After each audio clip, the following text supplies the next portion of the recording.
Do you need a new freshwater pump for your motorhome or caravan?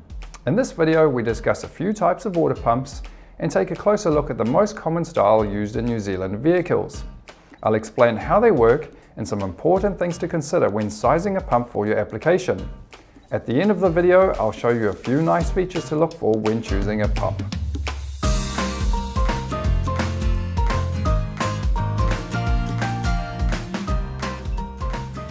There are two common types of water pumps found in caravans and motorhomes. Pumps controlled by a micro switch and pumps controlled by a pressure switch.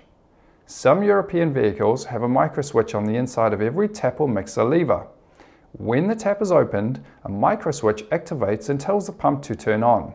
When the tap is closed, the micro switch tells the pump to turn off. Pumps which are controlled by the pressure in the water line are a lot more common in New Zealand, so we'll discuss them for the rest of this video. A pressure switch is mounted on the pump's head and is exposed to the water pressure via a small diaphragm. When the water reaches a preset pressure, the diaphragm engages the switch, which turns power off at the pump. When the tap is opened, a drop in pressure disengages the switch, which tells the pump to start up. Now let's talk about how to choose a suitable pump for your vehicle. Pumps are described by their operating voltage, flow rate, and pressure. It's important to size these correctly for your application. As the pump is usually powered by your vehicle's house battery, the first step is to identify the nominal voltage of your battery bank.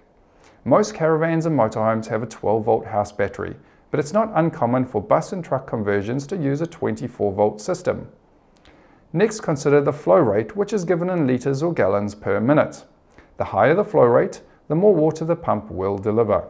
It's obvious that a flow rate too low will give poor performance. However, be cautious not to select a pump with a flow rate too high. If you use a pump which delivers considerably more water than you require, you will no doubt need to restrict the flow at the tap. Most pumps will deal with this by cycling. This means turning on and off rapidly in order to deliver the required volume of water. This can result in inconsistent flow and extra wear on the pressure switch. A 7 to 8 litre per minute flow rate is normally sufficient for a single tap system and 11 to 13 litres per minute for a kitchen and shower system. Now consider the pressure of the pump, which is rated in PSI or bar.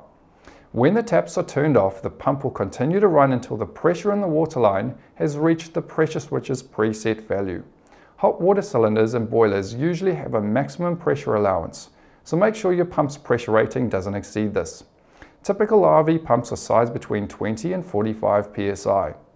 The pump's pressure rating has no impact on the water flow performance while the pump is running.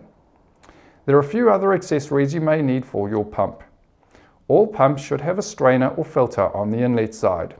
This is required to stop debris from the water source getting into the pump and causing damage. You will avoid the pump's warranty if you don't use one. Some pumps come with a filter, but they're inexpensive should you need to buy one separately. You may want to fit an accumulator, which is a chamber installed on the pressure water side of the pump. It has an internal air pocket or pre-pressurized air bladder which dampens any water surges.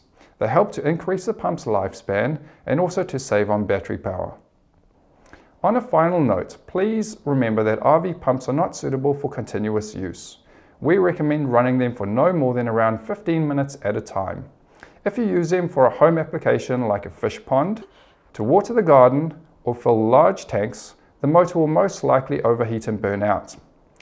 That's the end of this video. If you found it helpful, please give it a thumbs up.